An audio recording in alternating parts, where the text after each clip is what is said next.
housing in BC has seen another spike. A new report from RBC is painting a bleak picture of just how unaffordable it is to buy a home. Vancouver is seeing full-blown crisis levels. For a long time now, we've heard about the housing crisis that exists everywhere. We need to build tons of new homes to keep pace with demand. We've heard the problems, the seemingly insurmountable challenges of creating good, accessible housing quickly and for many.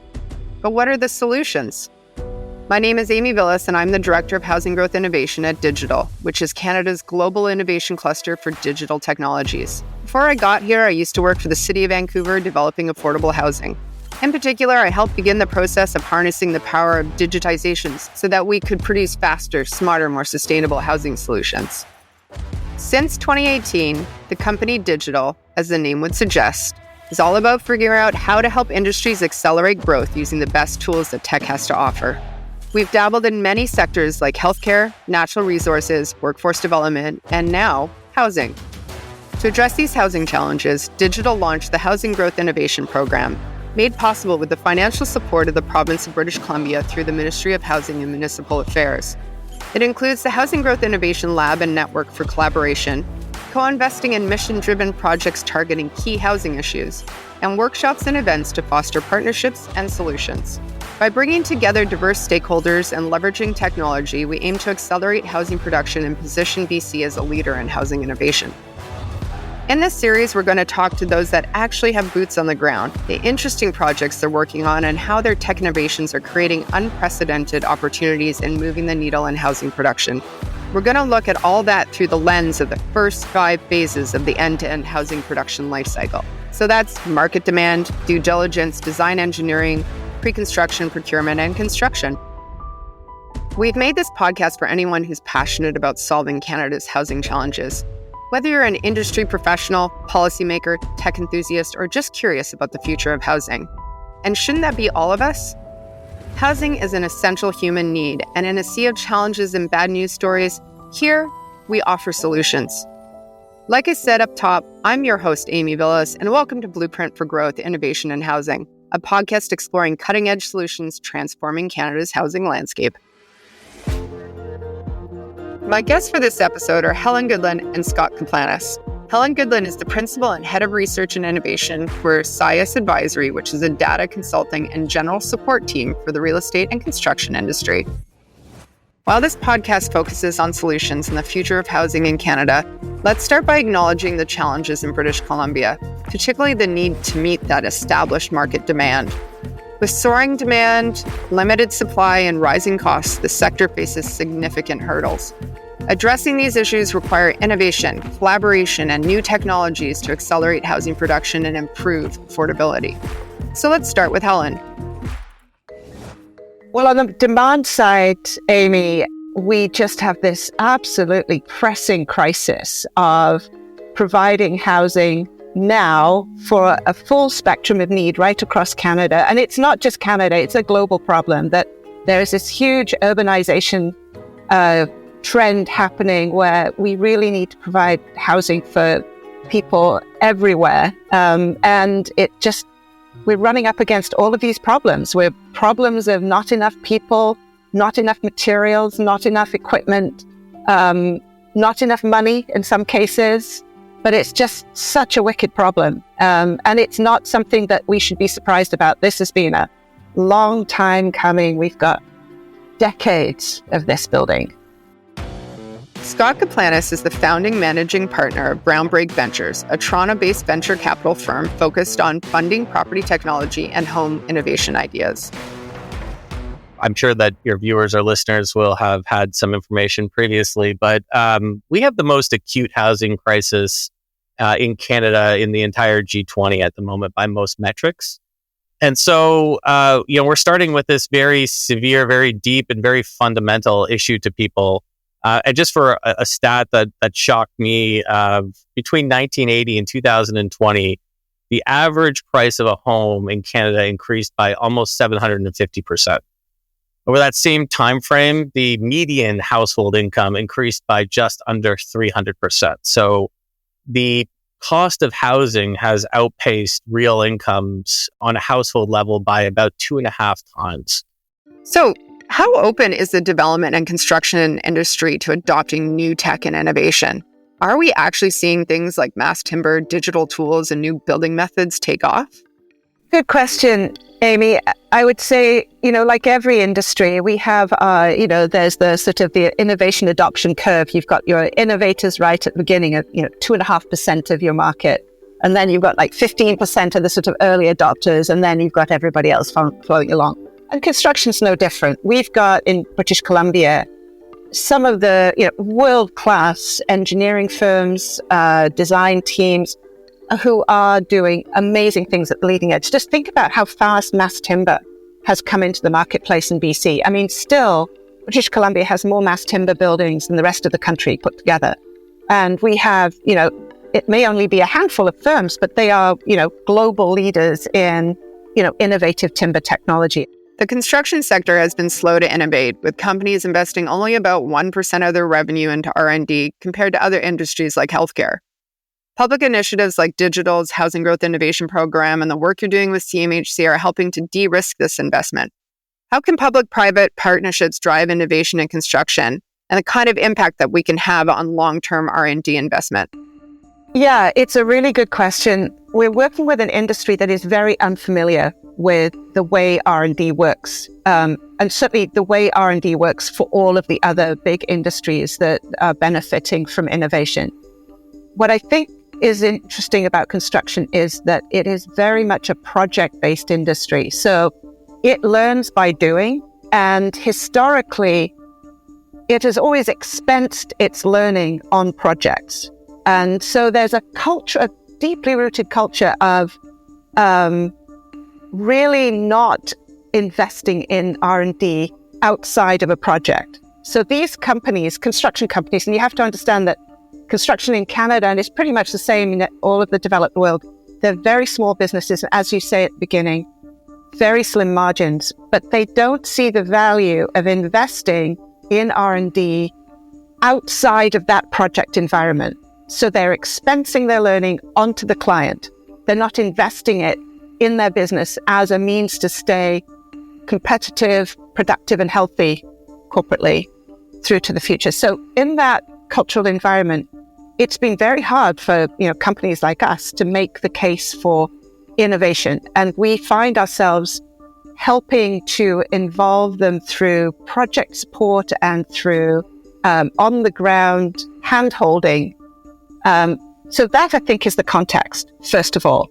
So where the Housing Growth Innovation Fund is so great and really quite novel, to be honest, is that it's starting to see the value of collaborating on projects. As soon as you do that, the construction industry understands where you're coming from, and it can see what the value is because it's going to help do those particular projects better. By that output, it will be able to actually learn, bring those learnings back into the business, do a little bit better the next time. I've seen firsthand how government-funded initiatives like the Housing Growth Innovation Program can really help move the needle. With housing affordability now a top political priority, what type of programs, incentives, and investments are creating real opportunities for change? How has the government's alignment around housing innovation evolved in the past years to help drive meaningful impact in the sector? And this is the most exciting part for me, and I think you might touch on this at a point, but it's really government alignment. Over the last 12 months or so, I think the interest in housing innovation, housing affordability has changed dramatically as it's become the number one political issue pretty much across all levels of government and cutting across all parties. And as a result of that, the various governments have been putting forth all types of different programming to address this, dozens and dozens of programming. We probably have more things going on behind the scenes in terms of rebates, credits, funding programs, etc., than any other place in probably the G20. And to me, that means we are creating a sandbox, a true sandbox of opportunity for our best and brightest, our technically competent people here to build stuff. Because where there's activity, there's innovation, there's progress, and there's company creation and formation. that will lead to step function change. So oddly, or maybe not surprisingly, because we have such an acute problem, because it's been recognized, and because we're doing stuff about it right now, we have the opportunity to really gain a significant advantage relative to the rest of the world in going through these problems and creating solutions. Concept of sandboxes in housing innovation is indeed exciting and holds tremendous potential. These government-created environments for experimentation and innovation are proving to be a powerful catalyst for progress in the housing sector. This sandbox environment is more than just a testing ground. It's a launch pad for the next generation of housing solutions. By fostering innovation in this way, we're not only addressing our immediate housing needs, but also building a foundation for long-term growth and leadership in the sector. However, it sounds like there's still a significant gap when it comes to private sector involvement, especially in the terms of funding an early-stage company that are looking to scale up in the housing innovation space. So my question would be, how can we better incentivize private sector investment in housing innovation, particularly for early-stage and scaling companies? So I think it does definitely start right now, given the acute phase of the crisis that we're going through with different forms of public capital. Whether that's a tax break or development charge break, or it's a credit for something, that just creates the activity portion. But what's been nice to see is, in addition to the dollars and cents aspect, we are seeing new programming being rolled out at various forms and taking different shapes as it relates to embracing innovation as part of the solution. I think everyone kind of realizes that, sure, we can do more of the same. Sure, we can throw more money at the problem, but we need a step function change in productivity in order to get there. And so there are unique programs. I referenced the CMHC Housing Supply Challenge. That's a $300 million program to support innovation across the housing ecosystem. So everything from permitting and planning all the way to modular construction. But then ultimately, the private sector has to pick up the ball and run with it. And we're seeing some signs of interest there, but I'll be very candid. There is not a lot of funding for the work that we do sort of on the early stage of a company's development, and definitely not a lot of capital for companies that are scaling in this space to make a meaningful difference in housing supply and in productivity. So the government has now stepped up across a bunch of functionality to get the ball going, that now we need the private sector to take the lead. In many cases, it takes months to years in a permitting process to get something built. Give people a standardized form of how to build a house if they've got the land ready to go. And that is ideally already set and approved under the agreements that have been reached with various different communities as part of the Housing Accelerator Fund. Hey, Helen, I hear you're working on something really exciting, the DASH initiative. DASH, that stands for Digitally Accelerated Standardized Housing. It's a great example of how partnerships can drive innovation in housing. It's uniting BC housing, architects, BIM teams, and prefabrication companies to tackle housing affordability and supply challenges. This initiative is creating an ecosystem for innovation, offering a safe space to test new ideas in an industry that's often risk-averse. Can you tell me more about it? Thank you. Love to talk about this. So this is DASH, the Digitally Accelerated Standardized Housing Initiative. So this is a big, hairy project that is trying to put its arms around the entire housing pipeline. We have BC Housing, which is British Columbia's largest non-market housing developer, but also wears the hat of the licensor of builders, has to train them, provide continuing professional development opportunities, and it aims to develop a kit of parts solution for mid-rise housing, so everything from 3 stories up. It has a full digital delivery foundation to it. So everything is within the BIM environment, building information modeling, for those who don't know. And it brings together architects developing these standard blueprint design kits. It brings together the BIM teams and advice. It brings together the prefabrication companies that can make all of the components in BC, so that we have a structure, an envelope system that is flexible, generic enough that you can sort of customize your kit of parts. And it's underpinned, this is the cool bit, the technology bit. It's underpinned by generative design configurators, both for the e-compliance piece, so that you know that from the very beginning your design is going to be permissible in the community that you're planning to build, and that it also has a prefab configurator that allows you to take your design into this environment where you know that the inventory of products and the components that you want to make into your building, those are available, manufacturable, and you can even, down the road, will be able to get costing information from it.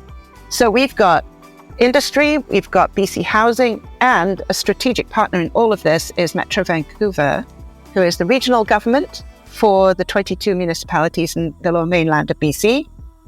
They wear their regulatory hat, convening a group of 11 local governments who have developed a model bylaw to make zoning, pre-review and pre-approval feasible for prefabricated buildings. And it also is on the hook to deliver 2,000 units of its own housing. So it's got a developer hat too. So having those governments and government agencies, municipal and regional and provincial, with federal dollars, working together with the industry, I think we're finally able to see, that full spectrum of players. And we are trying to, bring everybody together in a constructive, collaborative way. To address housing challenges and position Canada as a global leader in construction, leveraging technology and innovation is key. Education and workforce development will play a crucial role in supporting this shift. How can we combine innovation, workforce development, and education to drive this transformation and elevate Canada's role in the global construction market? So this is things like building information modeling, BIM, Autodesk, Procore, robotics, even AI functionality. We need a place to educate those people, those workers. And we need a place where industry wants to come to engage with those workers and future workers and attract them. Because that talent is so incredibly important, but it also creates an atmosphere of excitement. And I think we're missing that right now in this country. We're sort of down in terms of this is a serious problem, but there's an opportunity here. And that opportunity set is exportable. As odd as it seems, like we've talked to representatives from California and the government. We've talked to senior officials from the UK. They're all looking to Canada right now, asking, like, you guys are doing a lot of stuff there. What's going on? So we have an opportunity to lead here, and I'd just love for us to be able to take it. Given the recent developments and government support for innovation in the housing sector, it's clear that the landscape of housing construction in BC is set for significant evolution, particularly with the rise of digital technologies and prefabrication. Government alignment and initiatives like the Digital Transformation Roadmap are likely to play a key role in mainstreaming these innovations. How do you see housing construction landscape in BC evolving over the next 5 to 10 years, especially in terms of digital technology and prefabrication?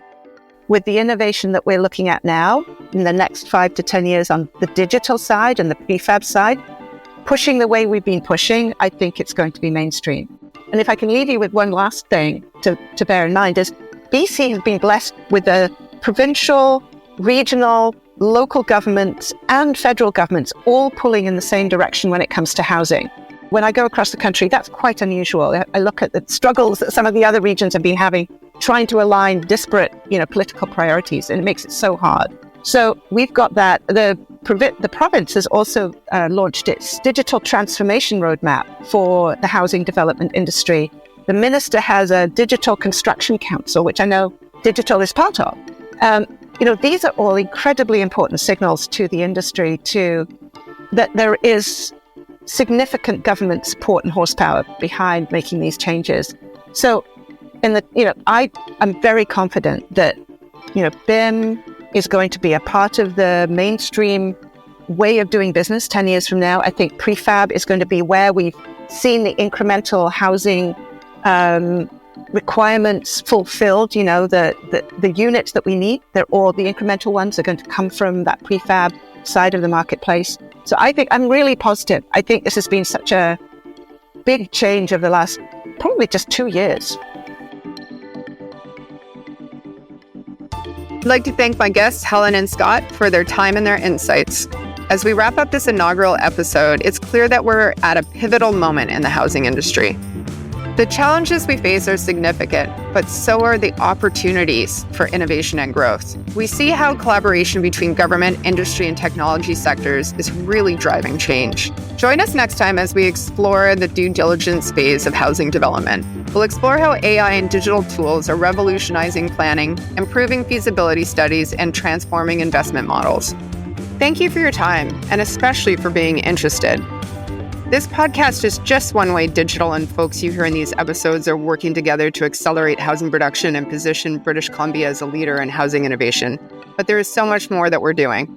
Digital's Housing Growth Innovation Program invests in mission-driven projects targeting key housing issues, as well as encouraging collaboration and information sharing through workshops, events, and more. We'd love to hear from you. Reach out through our website at housing.digitalsupercluster.ca for more information. This podcast and Digital's Housing Growth Innovation Program are made possible with the financial support of the Province of British Columbia through the Ministry of Housing and Municipal Affairs.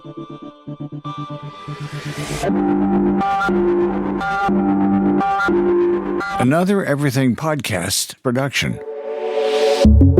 Visit everythingpodcast.com, a division of Pattison Media. Subscribe wherever you get your podcast.